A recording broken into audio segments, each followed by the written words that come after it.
and then their life cycle will be just about over. But these trees, just about a week or two ago, used to be a lot more busy with a lot of different bugs flying around. And by living here and spending day in and day out in the African wilderness, we get to understand that certain things change quite drastically in a short space of time. Interestingly, this tree is also known as the toilet paper bush. And even though the leaves are very small, they are very soft. And if you pile enough of them up together on top of one another, I'm just going to pluck a few for you now, you will have a useful piece of toilet paper to use if you are stuck in the bush. And again, like I say, they're very soft, these leaves. Not ideal, but if you are stuck and you don't have any stores nearby, this will become your friend. Good, we're going to carry on. I think I may have heard some kudu alarm calling. The alarm call is kind of like a dog's bark. Bah, bah, bah. And I heard about 2 or 3 of them alarm calling somewhere around a waterhole not too far from us. Who knows, maybe there's a predator lying in ambush there, but we're going to send you back to James until we get a little bit closer by. So still with our beautiful warthogs here, they're grazing slowly closer and closer to us, which is just so special. Let's hold thumbs for Scott there. We might head back into that area and see if we can't give him a hand with those alarm calling kudus. What with this being big cat week.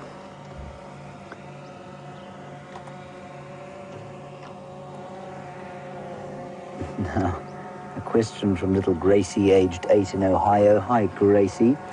Just quickly before we go to advert break, Gracie, you want to know how many warts there are on these hogs? On the males, they've got 4, 2 on each side of the face, and the females, they've just got 2. So that's what they've got, Gracie. Remember, they're not real warts like our warts. They're just kind of big, hard flaps of skin.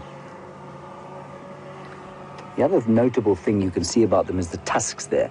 They're, of course, very different from the tusks of an elephant.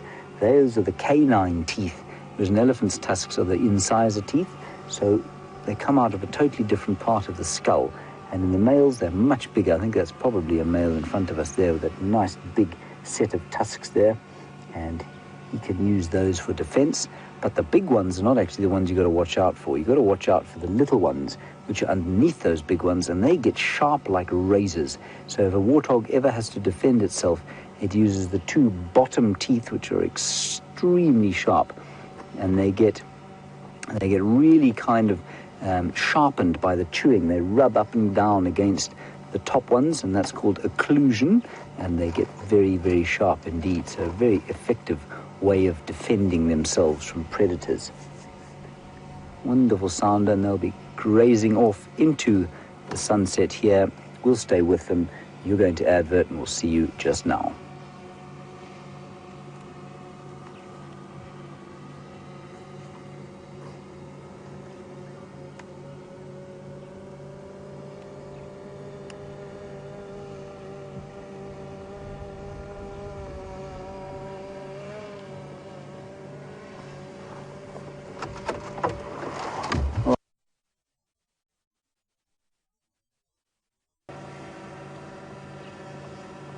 Scott or Brent, come in, Scott or Brent.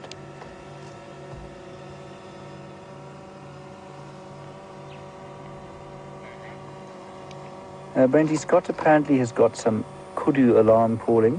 I'm not sure where he is. Do you know where he is?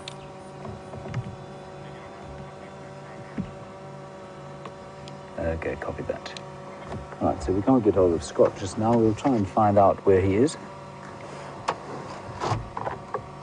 Affirmative. I can get him. Peter, I don't know where they were. I'm trying to get hold of Scott now. Yes. And it must have alarm called at some kudu.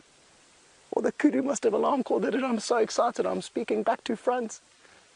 This is absolutely awesome. Can you believe it? I'm just going to get my binoculars. I don't know if you guys know who it is, whether it's a male or a female. Oh no, that's a big male. And it looks to me like it's Mvula. Absolutely insane. Well spotted, Gendre. Gendre just started screaming, leopard, leopard, leopard, leopard. I was looking in every direction opposite to the one that I needed to look in. but eventually I locked sight of it, and this is absolutely huge. We needed this so badly. This same leopard dodged us yesterday, just minutes before we went live, after spending the whole day with him. So this was a very, very welcome reward. Now I've got no doubt that either James or Peter, who's ever...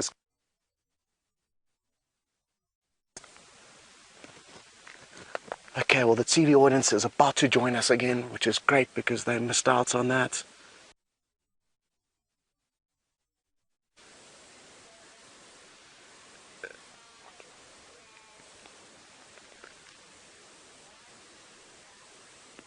Yes, we found a leopard!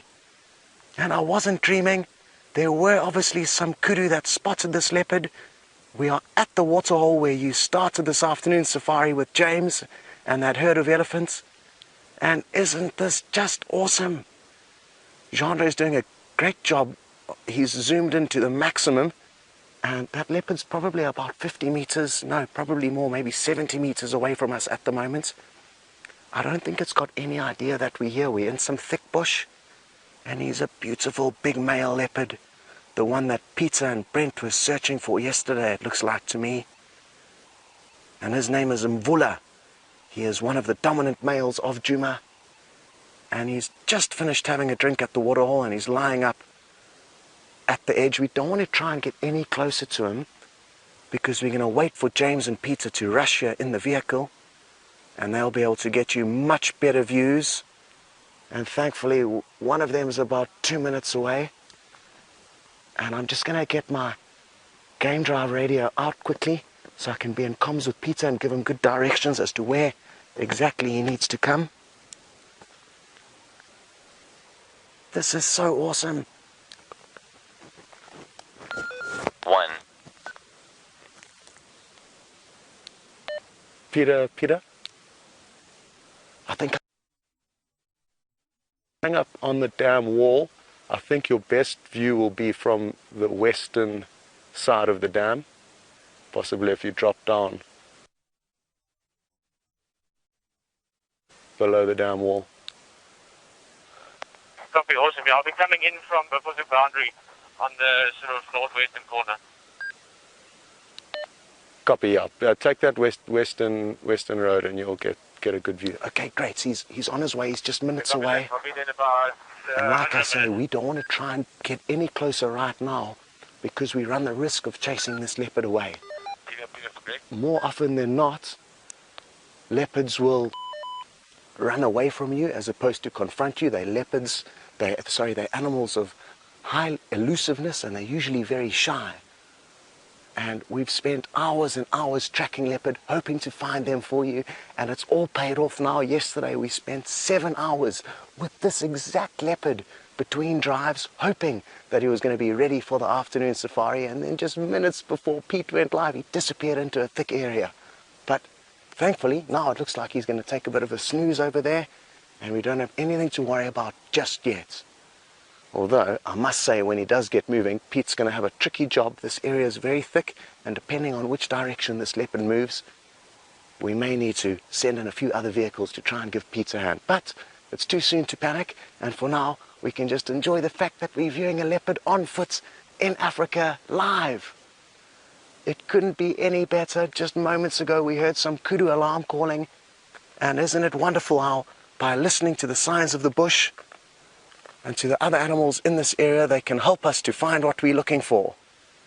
And this afternoon we owe massive, massive thanks to a beautiful antelope called the kudu.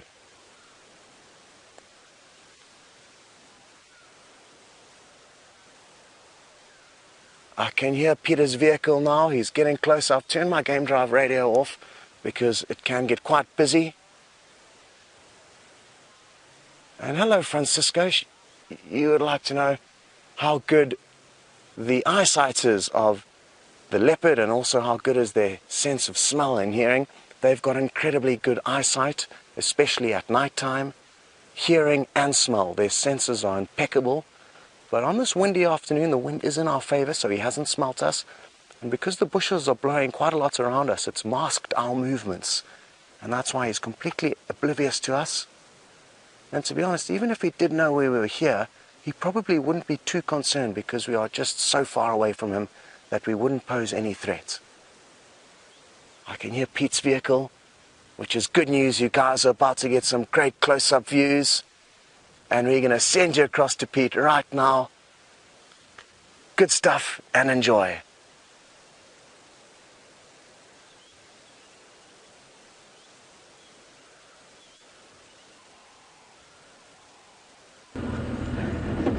Guys, welcome on the vehicle. Brilliant work from Scott. We heard on the radio that he heard the kudu's alarm calling. And he's told me on the radio that the leopard is just on the dam wall. So it should be somewhere just here on our left-hand side. Oh, there it is. Oh, awesome. Looks like a male. Just first sort of look at him in terms of size. Guys, let's show you Scott and them as well on the walk. Brilliant. That's where they are. There's the leopard. Amazing work, both in terms of finding this and also being able to take it there on foot. Brilliant. Oh, stunning. I'm guessing this would be Mvula, just from the location he's in. This would be in the heart of his territory. Big male, as I said, just looking at the size and looking at the color. Even Mvula's got the slightly redder color.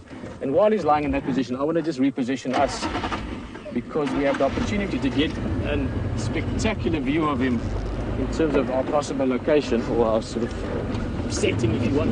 Isn't that amazing? I heard Scott on the radio earlier. It was like, kudu alarm calling. We've been looking for leopard. And you know, this whole afternoon I've been hoping to find a leopard, although I was hoping for Karula. But I'll take happily any leopard. Oh, he's coming down. Oh, look at that. Oh, beautiful. Looks like Mvula. He's going to go for a drink, maybe. I was going to come and try and sit underneath him so we could look up, but he's moving. Alarm call there from those birds in the back. Now called thick knees. They used to be called dukkop. And just look at that beautiful reflection behind him. Look at the dewlap underneath his neck. That sort of piece of skin hanging under his neck. That's a sign of a big male. Oh, absolutely gorgeous.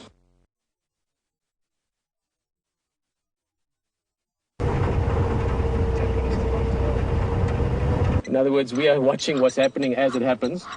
But also this is late afternoon. It is hunting time. And in this time of the day is when leopards get active and hunt. I believe you might.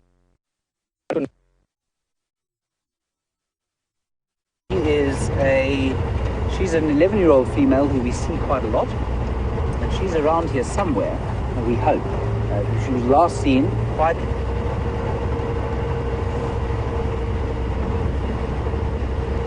Sorry, a little bit of confusion as to who's live and who isn't live.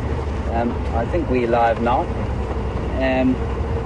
So we're heading, sorry about the bit of couple of technological difficulties, but that's okay. We're coming to you live from Africa, of course, which means that broadcasting in live from the middle of the Kruger National Park does have its challenges. But I think we do pretty good so far. Right, we're heading off to the west, like I say, looking for some female leopard tracks.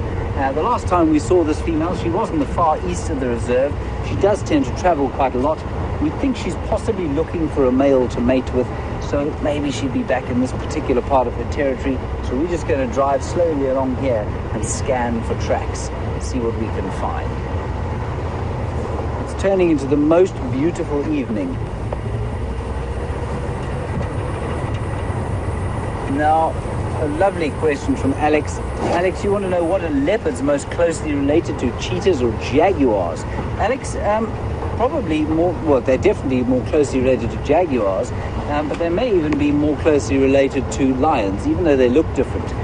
They're from the same genus. I don't know how... So I don't know exactly what you know about these animals.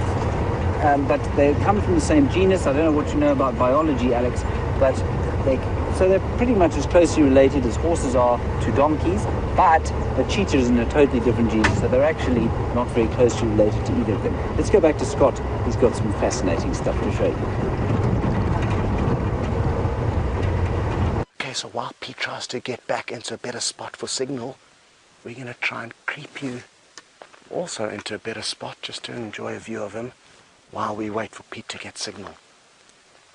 We were also hoping on getting some shots of both Pete and the leopard in the same one, but we are going to be very, very cautious. We don't want to get in the way here, and we don't want to chase this leopard off, so bear with us if it takes a bit of time. But there's no editing or retakes on a live safari, so we've got to make sure we do it properly first time.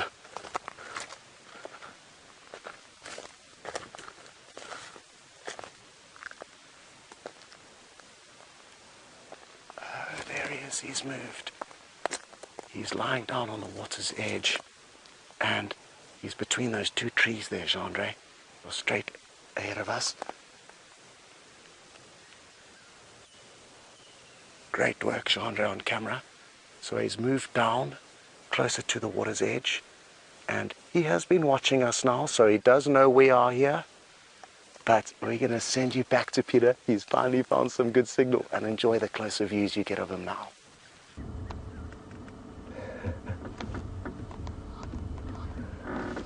Well, as we were saying, it's not always the easiest thing to get people from all over the world to jump on the same safari vehicle. We found a new position, we've moved a little bit, and what a beautiful view of him. Magnificent animal. This Pacific male, it is Mvula. He's absolutely gorgeous. And we're sitting here in what is the perfect sort of prime time, if you want, of the afternoon in the bush.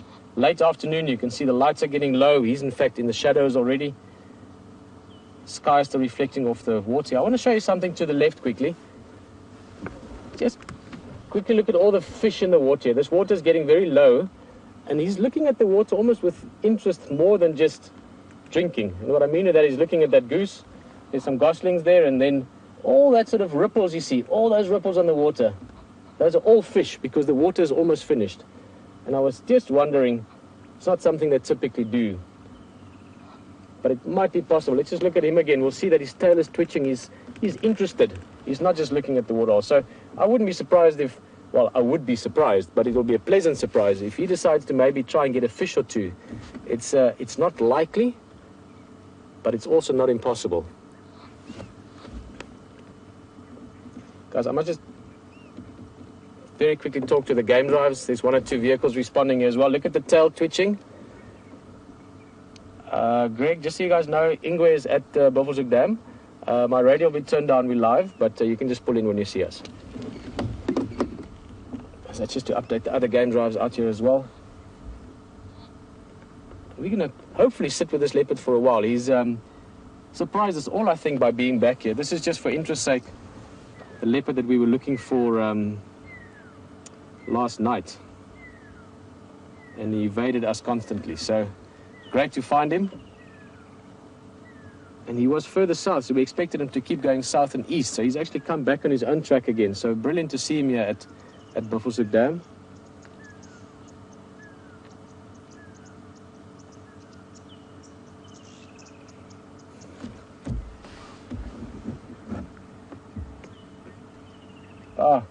Guys, Sharon, Avant, big thank you there for finding the leopard. This was Scott's find. They were looking around this area. That's why they picked this area to walk this afternoon. Obviously, the warsole is very attractive to many animals, and they heard the alarm calls. Kudus were calling, followed up, boom, find the leopard. When it comes to finding animals out here, especially animals like this that are not easy to find, teamwork is hugely important. Jelly, at this moment, this leopard could actually probably smell us. There's not much of a wind, but there's a very slight, almost just breath of a breeze that is moving from us towards the leopard. So not impossible that he could smell us. In terms of what's their best sense, I don't know. They've got all their senses are highly developed. Smell would be great. Hearing would be great. Vision would be great. Touch is even amazing. They've got these fine hairs around their toes so that when they're walking, it doesn't make noise. So any of those senses would be well evolved, or actually higher evolved than what we could typically imagine.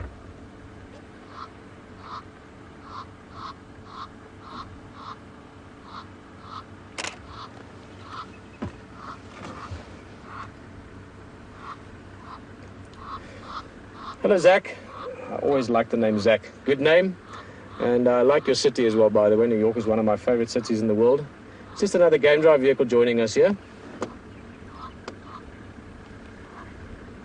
That's what the leopard, if you hear that sound of the engine. Zach, you were just asking how many different leopard have I seen in my time out here. Whew, I mean, I'll have to go far back to leopards as early as safari, female, 3-spot, white sock. All those leopards have moved on by now. Currently, the ones that we know around this area that we know are still alive, Karula, the one I was looking for earlier, Mvula, who is the father of some of Karula's young or independent offspring by now. Karula is the father of, sorry, let me just retract, too many names there. Karula is the mother, but this guy, Mvula, that we're looking at, would be the father of some of Karula's previous cubs, mainly Djuma. There you can see the game drive in the back. And Quarantine, another male that we still see sometimes. Those are young males. This guy would be a nice mature male. Mvula, in fact, he is 2009 when we started seeing him becoming dominant here. He was about 4 or 5 years old, so he'd be about 10 years old now, maybe 11, but I think closer to 10. Various females, Karula obviously towards the further west, sister, her daughter Shadow, and Tandi, another daughter of her, to the east as well. So many leopards we see. I could name all of them, but it's going to become a little bit boring, and I'm going to get confused with all the beautiful names. Typically, the leopard gets Shangaan names. Shangaan is the local African language in this area. Mvula, in this case, means rain. Perfect name for this time of the year. And Karula, the female I was looking for, means peaceful. Tandi, one of her daughters, means beautiful. And one of my favorite names, one of her previous male offspring, they've become independent by now. 2 males in Duna, which means chief, and Misha was one of my favorite leopards, Misha meaning dawn or sunrise. So typically we use Shangaan names. There's a whole sort of tradition.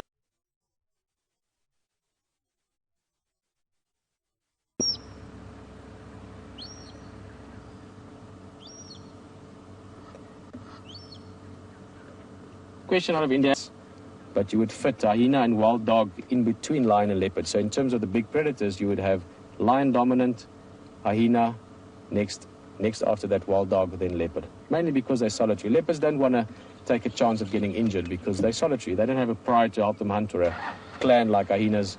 They need to look after themselves. So they avoid confrontation if they can.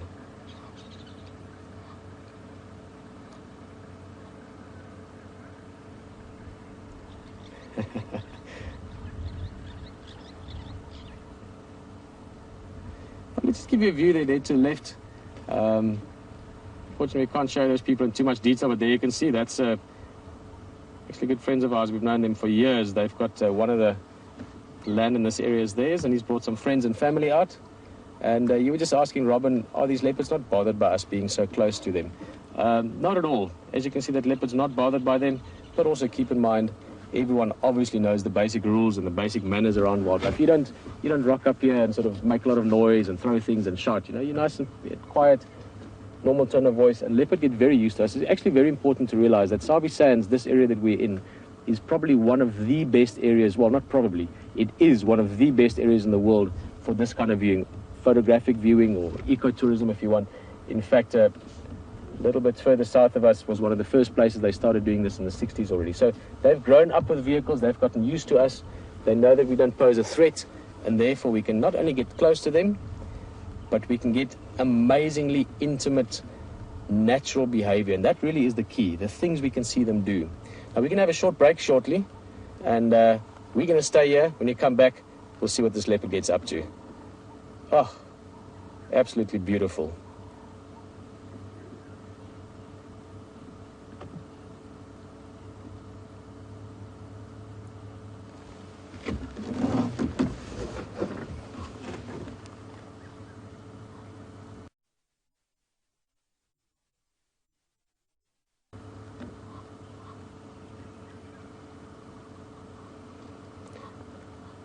Well, think for now we're just going to enjoy this while we're waiting for the break for many people that are missing this. But yeah, I'm just happy I'm seeing a leopard. That's always good days. That's what I recognize him from, actually. He's just looking at his eyes. He's got quite a nice, big, almost jaguar-like head. But the eyes, it looked like, you know, in these old days when the Egyptians especially, they used to use, what was it? Not ochre, there's another... Come on, someone must help me here. What do you call what they use in the old days for darkening around the eyes? Obviously, these days it's all MAC and Revlon, but back then it was... Ochre is red, but there's something similar. Help me, guys. I need the word.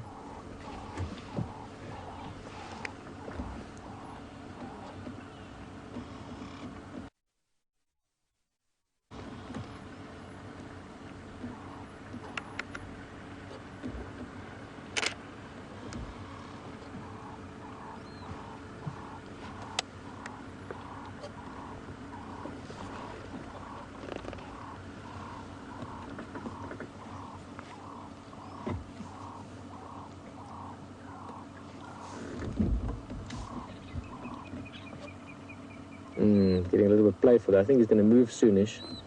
Tail flicking around at some flies. Yeah, he might even catch one. And I think then he's going to head down for a drink. I presume so. He might have drunk earlier. But the fact that he's walked down to the water again would suggest to me that he's still going to have another drink before he continues on.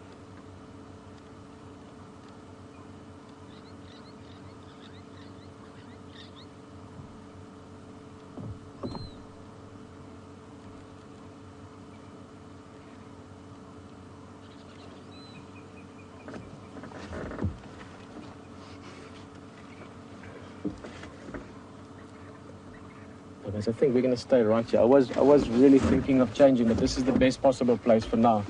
He's going to possibly drink, but let's tell you how we think about this. It's quite interesting, actually. He was up on that wall earlier. I'm expecting him to come down as he's done. He'd probably go and drink somewhere here.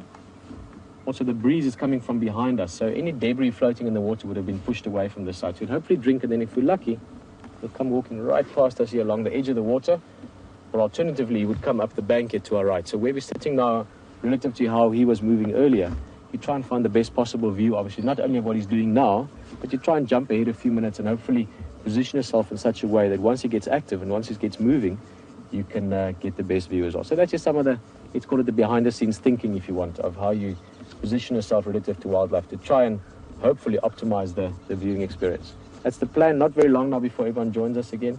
And, well, he could do anything at any second. I'm hoping he's going to drink. I'm hoping he's going to patrol. That's what he should be up to. And I'm also possibly hoping that he might go for a hunt. He's quite lean.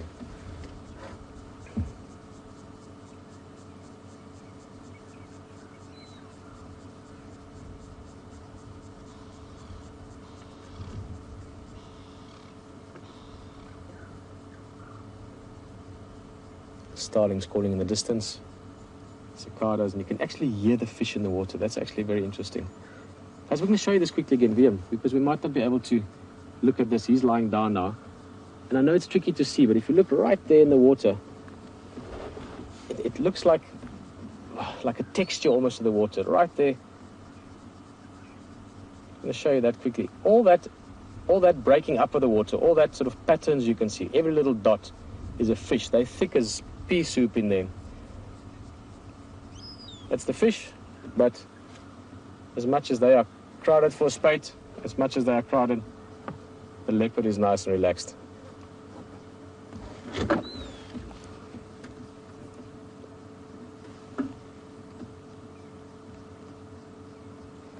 Well, guys, welcome back.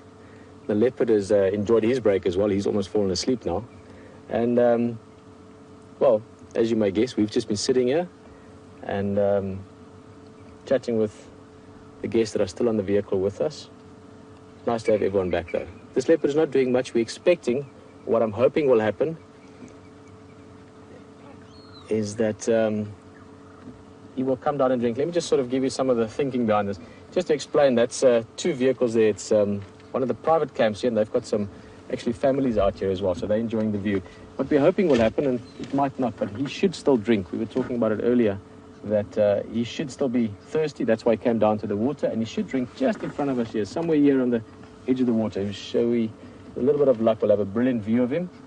And I thought he might get up, but I think it was just a fly that was harassing him.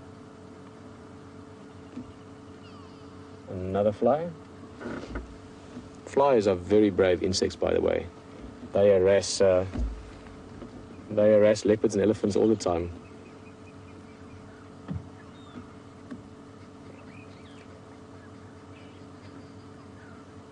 Well, that's an interesting question, Mia. And I'll show you just now. Let's just wait for another opportunity. Mia, who is 6. Mia, welcome on the Game Drive. I hope you're having a lovely time with us in Africa. And I'm sure you're loving this leopard. What a beautiful cat. You were wondering if leopards can swim. And yes, they can. They're actually very good swimmers. But the leopards in this part of the world, they don't really get into water that much because they don't need to cross big rivers and things like that. So it's not common to see them swim. And they don't always look like they enjoy the water, but they are very good swimmers and they can swim very well. Same with lions. Parts of Africa where there's a lot of water, like the Okavango Delta, their lions have even learned how to sometimes hunt by stalking in the water, by swimming in the water to get closer to the prey. So good swimmers, but not always very fond of it. I want to show you this quickly here to the left, and it's as soon as he gets up, I promise you'll get back to him. But all the way to our left here, we did speak about this earlier, the water being full of fish. There's a hammerkop, a bird that's busy hunting them, and I'm hoping that 2 things will happen. One is that the hammerkop gets some food, obviously. Secondly, even though I don't think it'll happen, but it's not impossible that all these fish might attract the leopard to actually try and get in the water for a snack, but I don't think it'll happen, but it would be amazing. Thirdly is I'm hoping this hammerkop will catch some fish so we could see one. These are not very big fish. They're called tilapia. Colloquially, we call them bream. And those of you that have been on the safari for the last hour or 2, you would have seen it earlier with the marabou storks catching one. I'm hoping this hammerkop will try and show us. Oh, there we go. Awesome. All those little dots in the water, every single little dot you see in front of that bird, those are fish trying to, well, get some space. And they're really desperate for rain now because the water is so low that they're down to the last few little holes in the water for them, so, or holes in the mud, so to speak. So great opportunity there for the birds to fish. And well, there you can see the sort of caked mud or the dried mud already. Guys, I think we're going to do 1 or 2 more questions quickly.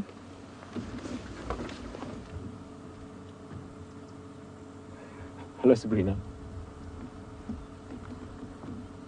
Sabrina, welcome on safari. And believe it or not, I just missed part of that question. But you were asking something about leopards and lions. I'll get the... size comparison. Well, Sabrina, you're asking what's the size comparison between leopard and lion? Well, firstly, lions are bigger. And I'm just trying to think, you're 12 years old, so I'm guessing you'll be, I don't know that much about weights of, my kids are too small, so I know what small children weigh, but I'm guessing you would weigh about 25, 30 kilograms, let's say 60 pounds. A leopard like this, he's a big male, he would weigh about 80 kilograms, so at least 2, possibly 3 times as much as you. 80 kilograms, that's about 170, 180 pounds, and he's a big male. A female leopard would be about half that. Now compare those to lions, a big male lion. So if you compare a male leopard like this guy to a big male lion, a big male lion will weigh 200, 230, 250 kilograms would be a really big male. That's about 500 odd pounds. This male leopard, he weighs about the same as I do. In fact, he weighs probably very close to exactly the same. I weigh at the moment about 82 kilograms. That's 160, 175, 178 pounds. That would be the male leopard's weight. So a male lion would be 3 times that. A lioness, a little bit less. Lioness would be about 2.5 times as big as the leopard, this male. Well, question there from Quinn, how long do leopards live for? Male leopard, keep in mind they have to compete and fight with other males for territory, so often they would live, not as long in the wild because they live such a competitive life. but they would live to about 12, 14 years old, a little bit older perhaps. Female leopards sometimes make it to 18 or 20. That would be again on the old side of it. So let's say 10 to 13 for males, 13 to 16 for females. And you were asking earlier, we had the question, how many leopards in the area do we know? And as I said, some of them we know currently, like Mvula, who's sleeping here in front of us. And then some of the ones we don't know anymore because they've passed on. Those would be, for instance, as I mentioned, 3 Spot. There was also a leopard known as One Eye. Now, One Eye passed away many years ago, but some of his remains have remained. So HT is going to show you something about leopard, and we'll see you back here in a bit. Unbelievable leopard, absolutely fantastic. Mvula, born in 2005, 10 years old, fantastic leopard, beautiful. He's got that look about him, as Peter said. As soon as he looks down the barrel at you, you really know that you're looking at a leopard. Peter talked about a few different things. I just wanted to we talked about these before, but it's just good to come back and look at them. That is a lion skull, a lioness actually, and that is a leopard. So there's a considerable size difference there, okay? But I wanted to talk to you a little bit about One Eye, and also a little bit about when leopards get older, what happens.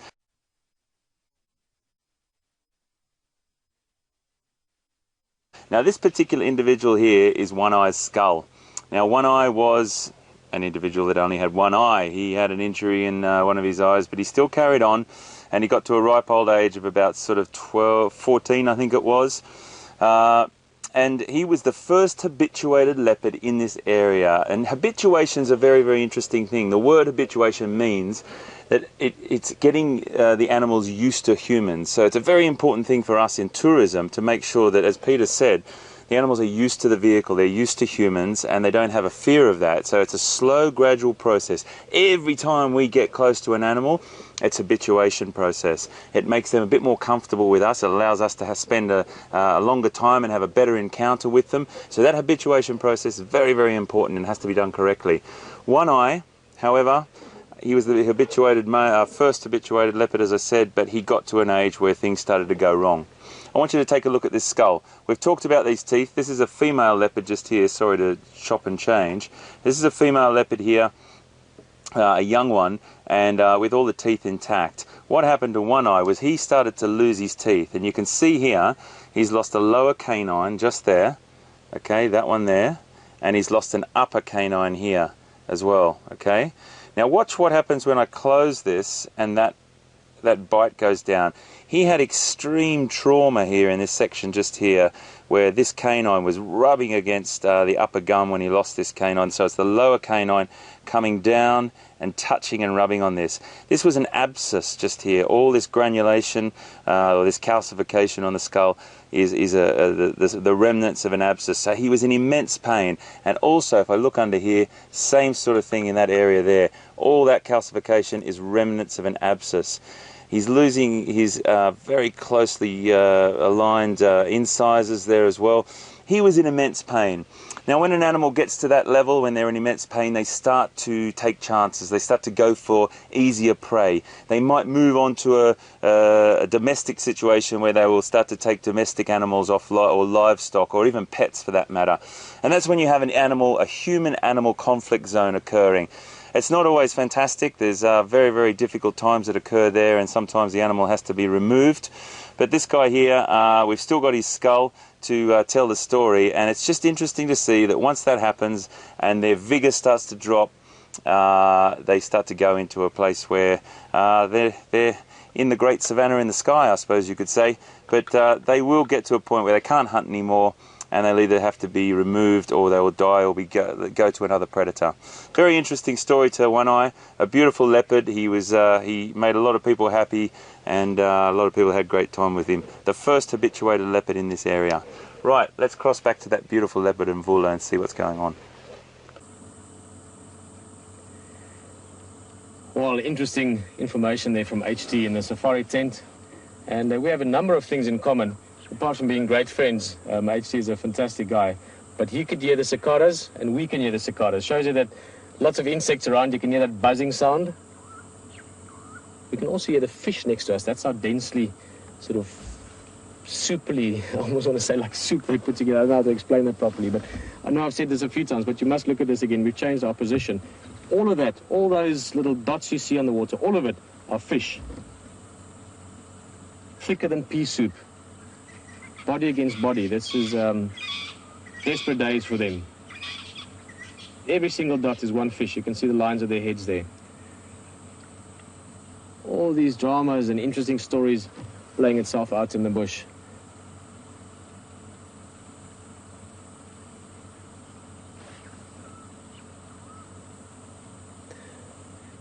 Charles, I'm going to get to you very shortly. Just a quick thing that what Hayden was saying is the leopard that he was talking about, One Eye, and a fascinating sort of backstory to that as well. But One Eye was the first leopard that was habituated in this area. I just want to quickly touch on that term, habituation or habituated leopard. That would be perfectly illustrated by this leopard. He's just lying there. He doesn't mind that we're here. And it's normally because either they've been, through exposure to vehicles, gotten used to it, like in the case of One Eye. So he was actually an adult that got habituated. And then other leopard, like many of these guys, like Mvula and Karula and so on, they've been grown up with their parents being already used to vehicles. And they accept the vehicles, not accept, it is part of the environment. The same as trees and the same as elephant and the same as other leopard. They grow used to vehicles just being there. They see them from very small. I think he's dreaming. No, I was hoping he's getting up, but just a little dream there. Charles, you were just asking if we are in an area known as Leopard Gorge. There are various leopard gorges over Africa because... oh, look at that face. Look at those eyes. We are certainly in leopard gorges. Mvula is one of the most beautiful, gorgeous leopards I've ever seen. So, Charles, no, we're not in Leopard Gorge specifically. Where we are, and you'll see it just now, is we are in Africa.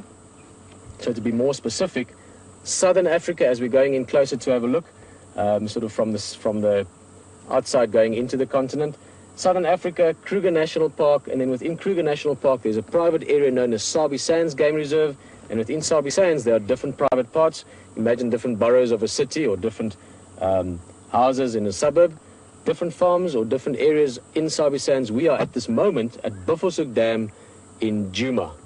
We also drive around Arathusa Game Reserve, which is just a little bit further to the west from us. So west of us would be, well, roughly in the same direction as South America if you were to sort of, go out in the bigger picture of the earth again. So that's where we are. And generally speaking, we don't get a lot of mountains and rocky outcrops right where we are, but only about 50 miles or so, not even 40 miles towards our west, towards where the sun is busy setting. We've got the Great Escarpment, which is the continuation of the Rift Valley all the way up to East Africa, and it makes what is actually the longest mountain range in the world running through southern Africa all the way along the edge of the continent. So we are in the low veld. So there's big mountains and massive gorges which would certainly have leopard in them towards our west, but we are in that area below the escarpment, below the high veld, and between the ocean, the Indian Ocean, which would be to our east.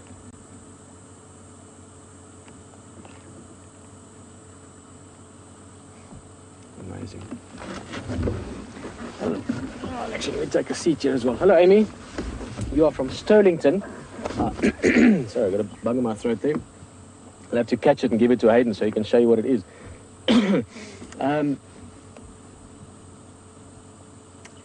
Guys, this is really funny. I must share something with you.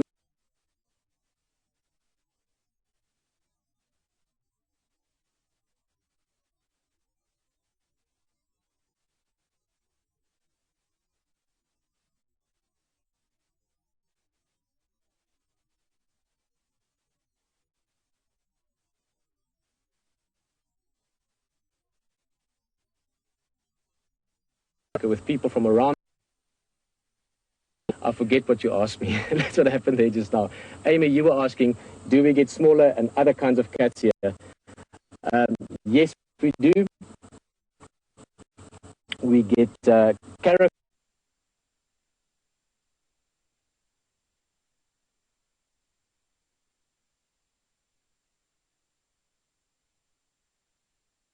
which are a lot like lynx. We get African wildcat, which is call it the ancestor.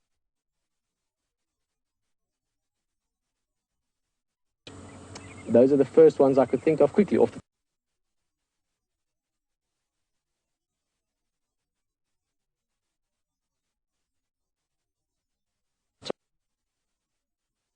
and we're very lucky that at the moment we have, sorry, there was a fly flying past. At the moment,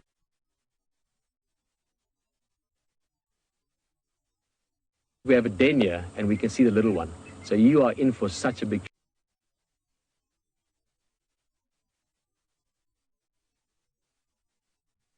niece lying in front. They're 6 months old, 4 weeks old, and I'm not sure how old the mother is. You can see her eyes watching us very lazily. And as the sun sets, the kind of peacefulness of the African evening starts to just enfold us.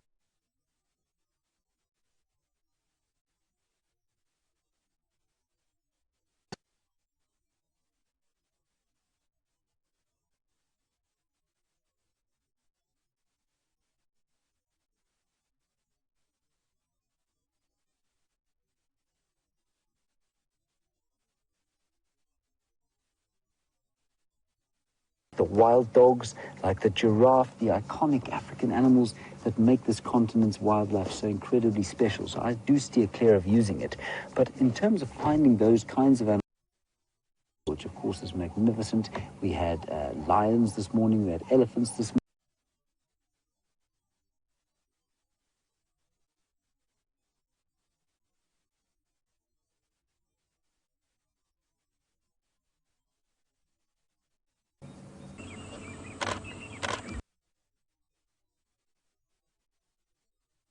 Mvula has just lifted his head up.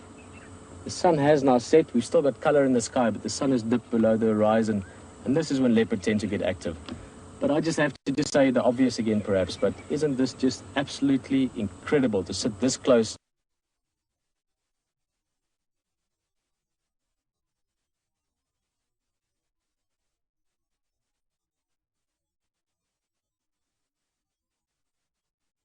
In Africa.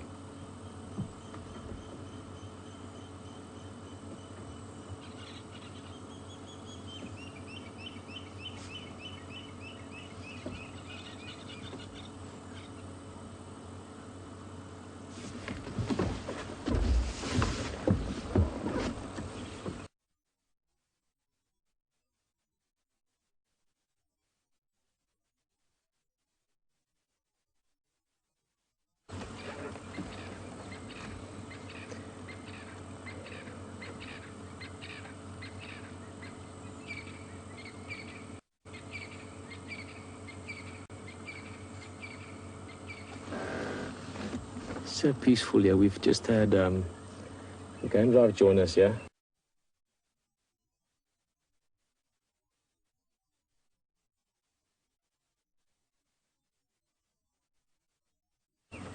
I know that he won't mind me mentioning his name, Johan. He's got his amazed by nature and by these animals we see. The specific but of all the leopard they see is this guy. So you've got a little boy, a 4-year-old, sitting back here, and he's so happy because he's seeing a leopard that he knows really well. His sister, by the way, loves Karula, so we might have to try and find her as well. But that really is one of the beauties of safari. It's just seeing how it affects people, how it makes them feel.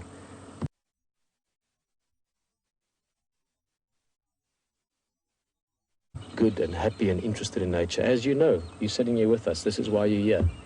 Enjoy the experience. For those of you, many of you that are sitting here now, while many others are on ad break, I know that you've done this sometimes for hundreds of hours, even thousands of hours. Many of you I consider real friends that I know well and that know me well. And that friendship is born and found in a mutual passion, sharing and enjoying a moment like this, but also sharing and enjoying the moment when you're looking for this. And knowing that you've seen this in the past together, knowing that we will see this again in the future.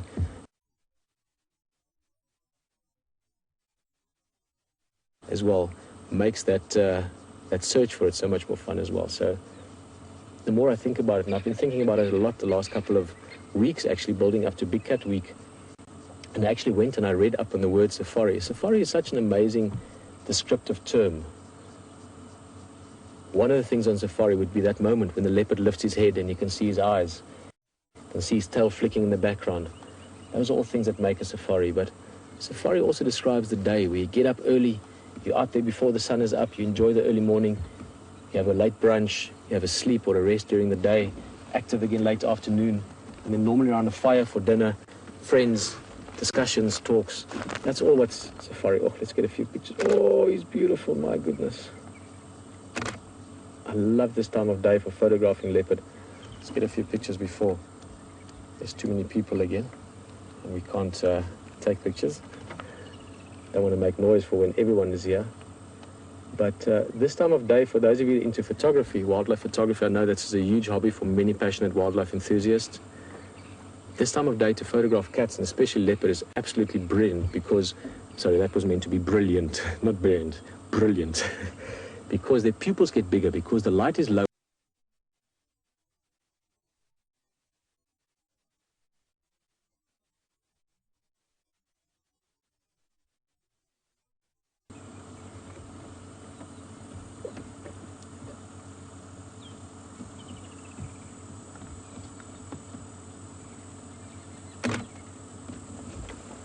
Guys, just before everyone gets back, that's what I mean with a bean bag.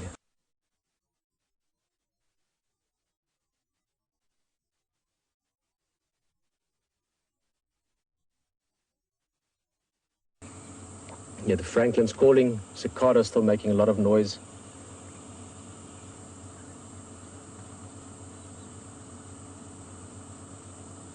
And we're just about to come out of ad break for those watching on television, so we'll just tell them what's happened here in the meantime. Bugs bugging him. I'm trying to chase them. I'm hoping he's... This is exactly what I wanted to. The sun is set. I was just talking to some of the guests in the vehicle that it's also a brilliant time for photographing leopard because the pupils are slightly... guys can bug something as regal and beautiful as a leopard.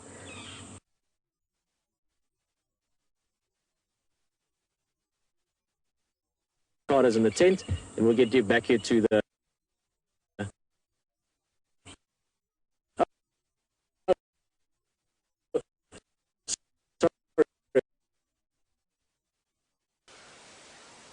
So we're looking in this flaky bark acacia tree at a very, very camouflaged little critter. Let's see if you can find it. There's a couple of them in here. And you've been hearing them calling at the leopard sighting with Pete. It sounds like Mvula's having a hard time with some other insects. But for now, I'll take a closer look at the cicada. Incredible camouflage. Not many predators are going to be able to lay eyes on it. And this is an adult. It could be older than 10 years old. Hard to believe. And quite often we forget that insects can actually live to some ripe old ages. Interestingly, though, they spend the majority of their life as a nymph. And this is the adult form that they're calling with the leopard. I'm hoping Mvula is going to get up shortly for you. But in the meantime, you're going to head across to James for some other action. Experience to have seen a leopard on foot with them. It is possibly the most wonderful thing that you could do in the bush. It's the most immersive experience to spend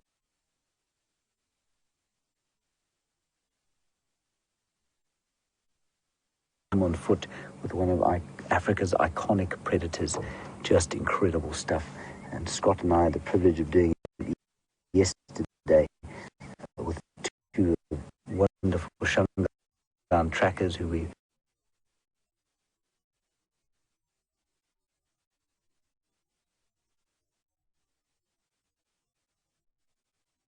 have been truly spectacular. The hyenas here, of course, are now might also damage their eyes a little bit. You know, they're not fully formed. We're not really sure what the effect of sticking light on a small animal like this. Play them at this stage. Now, Cole from New York, thank you for your question. That hyena is obviously black as coal. Did you like that one, Brian? Very nice. And Cole, you want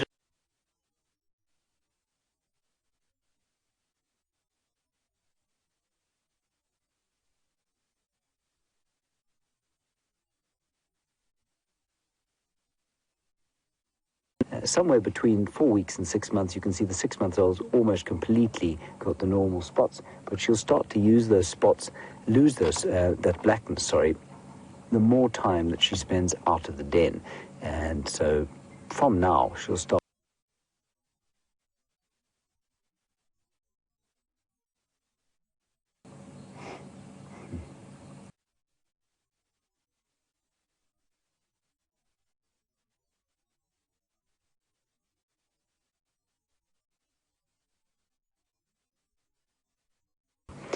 Same as the leopards, actually, Rain. How's that? Your name is the same as Mvula.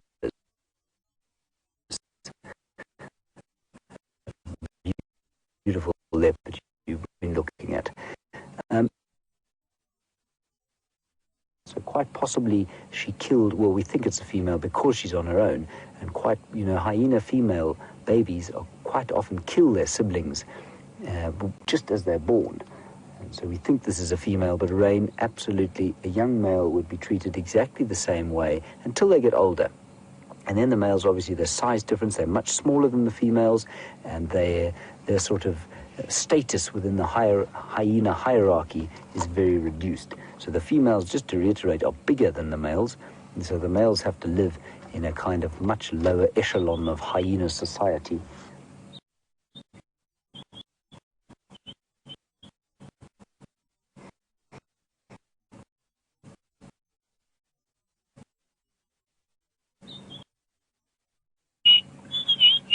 Final evening call that it's giving here.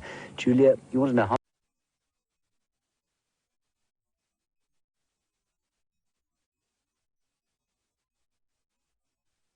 50 ratio, probably slightly skewed towards the females, but the males won't hang around the den too much. In fact, they'll spend almost no time here. Even though they're in a clan that has very distinct members and very definite members, the males will be often foraging on their own and away from the den and living out in the bush on their own. And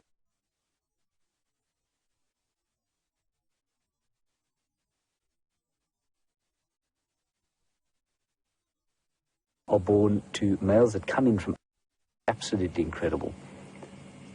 They are a unique animal, this, and so much maligned, as I've said a few times, by the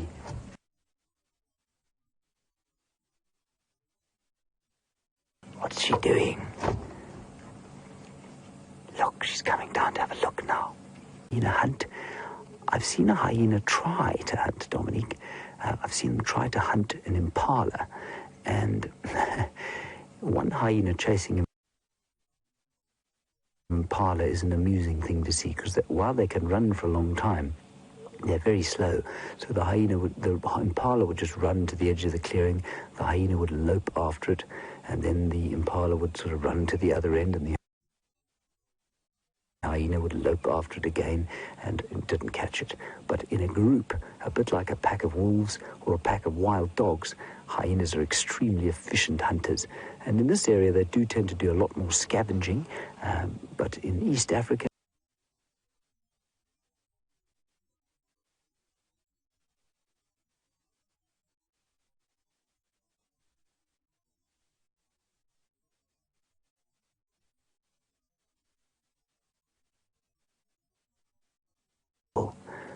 this is the first time we've seen the cub come out of the den like this. This is just fantastic stuff. I'm going to whisper very quietly. I don't want to frighten it back into the den.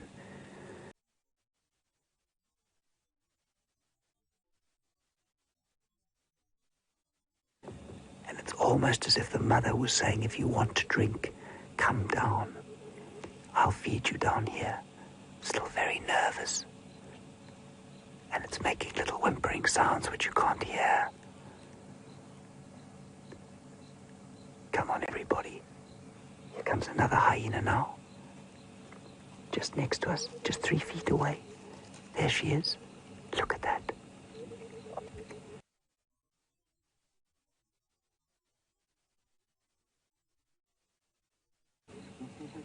Now, that's not a male hyena, everybody. Well, it might be a male, but we don't know. We don't know if that's a male or a female. This is rather fairly distasteful kind of greeting procedure going on here. distasteful, like I say, greeting behavior is totally normal for hyenas. They sniff each other's genitals, and because the males have got, male genitalia and the females have got false male genitalia, they all suddenly look like very excited young males. Which, of course, home. Look at this. Isn't this magnificent? I'm not convinced that there are any males here.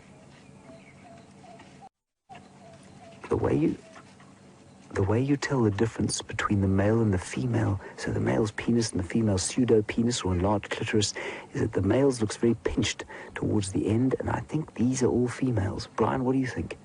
Definitely.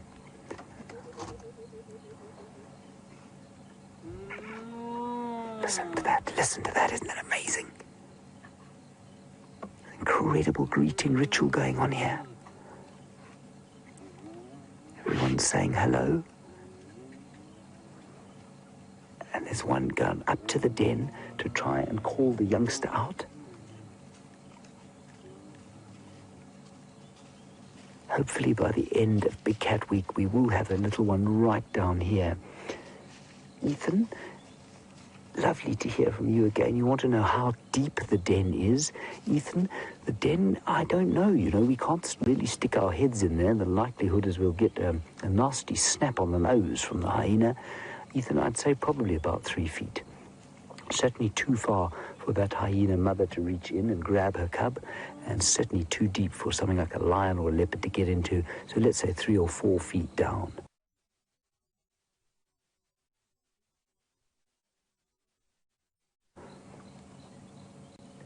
I'm just going to be quiet for a second and see if you can hear the adult calling there.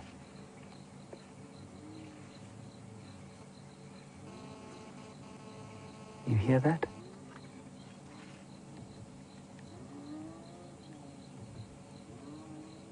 That's not my stomach, everyone. That's a hyena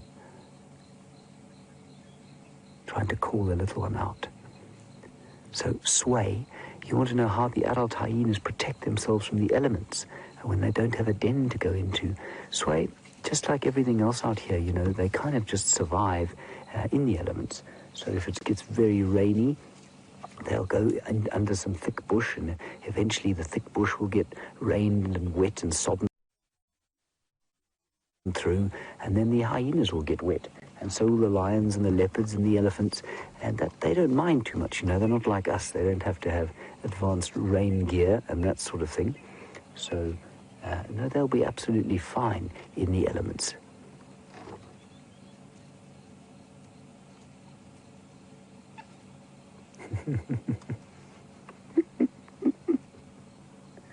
Now, I mentioned this fairly kind of distasteful feature of hyena youngsters, the females, this siblicide, we call it, the killing of a sibling. In Sioux, in New Jersey, you want to know how a young hyena kills an older one, at least a sibling.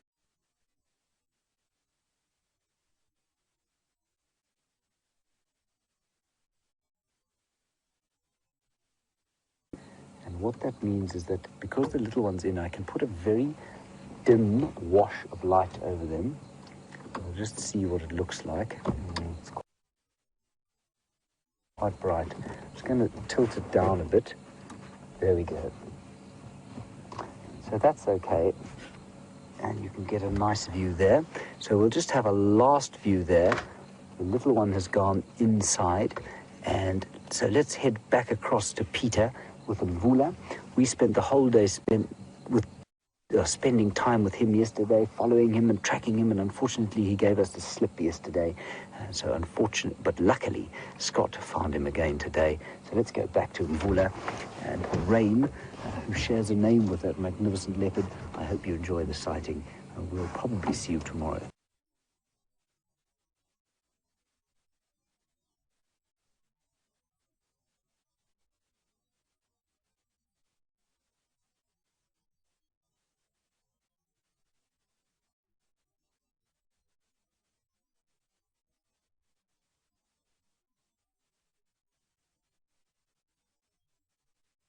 Move, or you just see them in a certain way. As James was telling you, the hyena den, well, firstly, fantastic to see that youngster getting so adventurous. She's starting to explore her world. Quite soon she'll be starting to explore the vehicles, the safari vehicles that stop there, and come and have a look around as well. They're absolutely fascinating hyenas. And the other thing about hyena dens that I love is they really open up people's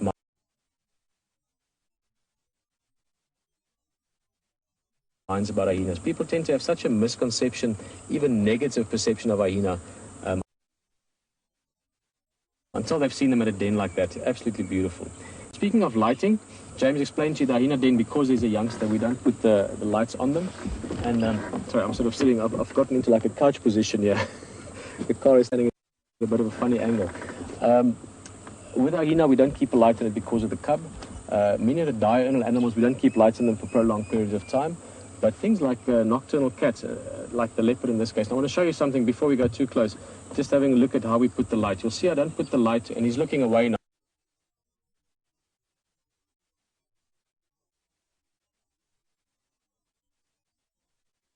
So I'm going to show you, we don't put the light like that. That's obviously impolite. If he was looking at me, I wouldn't even have shown you that. We put the light just in front. You see how it's bouncing the light onto him. So the light here in front, you can see, is just reflecting off the ground onto him, giving him a bit sort of softer light. Makes it both better for seeing him, but also doesn't affect him. Now, nocturnal hunters like leopard, like lion, their eyes are designed in a way, the cone and the rod structure in the eye is fascinating compared to the human eye. So it does limit to an extent, not fully, but it does limit their perception of color. They don't see as much color as we do, but they certainly can see a lot more in a lot less light. Very, very low light, they can still see a lot. So basically, what I'm trying to just tell you is that this light doesn't affect the leopard. Even if the light was activity of the den, we are extra sensitive about them as well.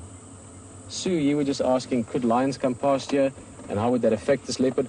Absolutely.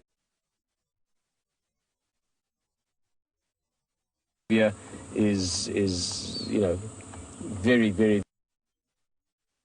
A leopard next to this waterhole, especially this time of night. This is also when lions are getting active, hyenas are getting active, all your nocturnal creatures are getting active. And it certainly is possible that a lion could arrive at any second. The leopard will just avoid the lion, because lions will sometimes hurt them or kill them. So leopard will just move away.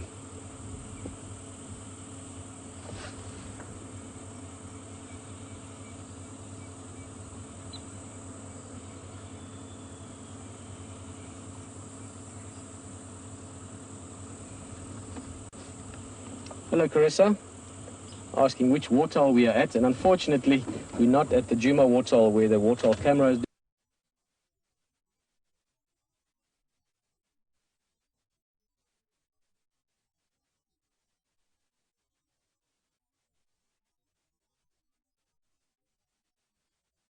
is. And days and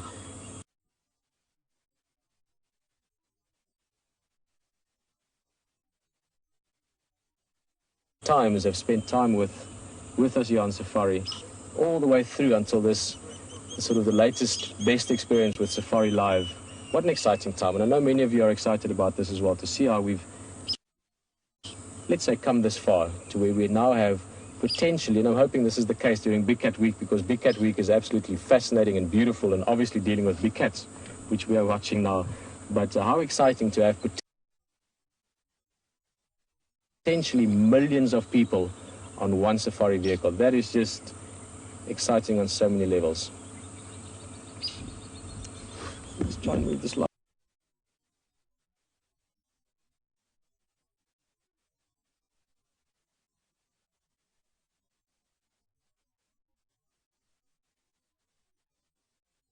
Light steady. There we go. If you look at his face,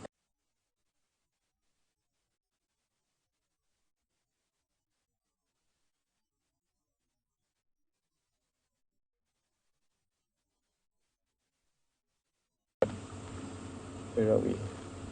There we go. If you look in that area around his nose, so behind it, that would be the way that you would start. But with leopard, essentially, once you've looked at them a few times, you normally find some aspect of the facial markings that you can recognize easily. Karula, that female leopard I kept on talking about earlier in the afternoon, we recognize her from the word wow, that's almost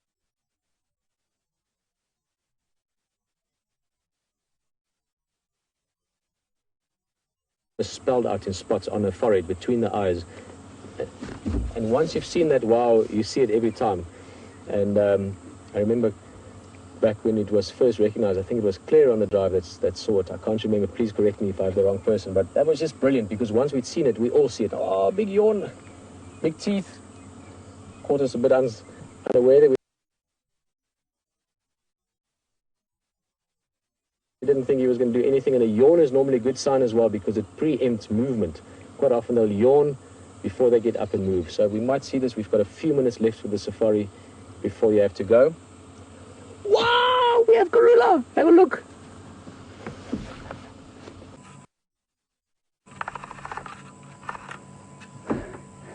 Well, everybody, when it mvulas, it pours. Another poor joke from me. This is a wonderful female leopard called Shadow. Just a beautiful 9-year-old female leopard. And she's sitting here peacefully by this pan. And we think this is Shadow. Who's a beautiful female leopard, 9 years old. Karula,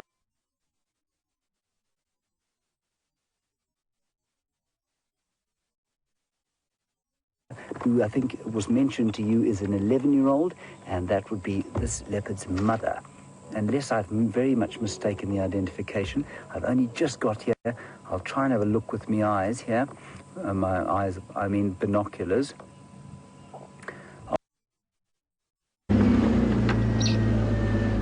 Very tricky here for us. But how absolutely amazing that they found Karula as well. We were hoping to find her. We were looking for her.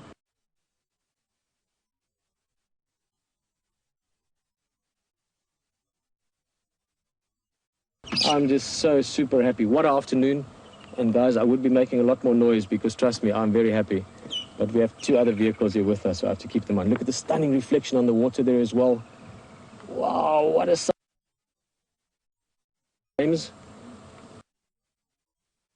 Oh, guys, safari in Africa, we've said this many times, you will experience it many times with us live in the bush.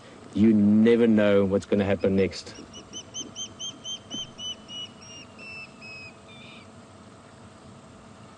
You never know what's going to happen next. As Hayden likes to say, you go around the next corner and boom, there's something. That's why I just love going out there, looking around, looking for things, and these moments of absolute pure bliss and magic find you. He's listening to the fish. That's what he's doing.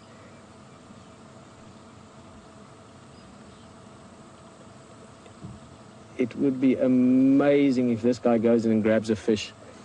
And on that note, if you joined us for this drive yesterday, this is the same leopard. I mentioned it earlier, but if you've just joined us, run around. And to have found him this afternoon in such a beautiful setting, what a highlight. Brent was also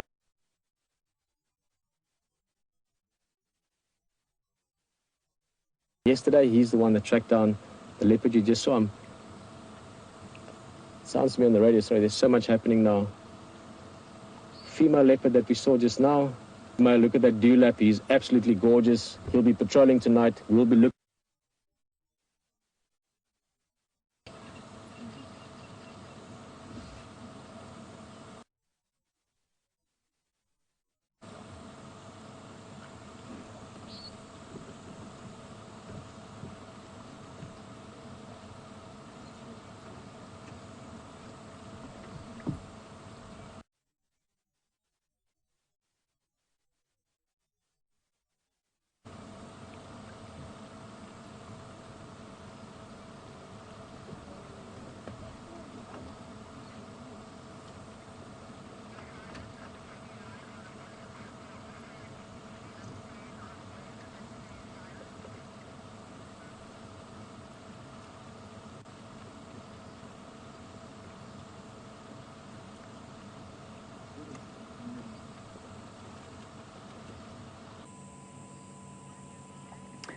Well, everybody on the web, I hope that you have stayed with us, and wonderful if you've been on TV and kept with us on the web.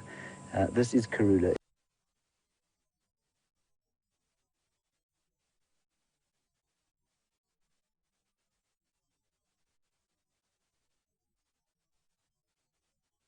It's not Shadow. She has moved an enormous distance since we last saw her at Buffelshoek Dam, where you've been enjoying Mvula. What an amazing privilege. Now, if you're perhaps a new viewer and you've stuck with us after the TV broadcast to stay on the web, she's most easily identified by... You're obviously on wildsafarilive.com, otherwise you wouldn't be there.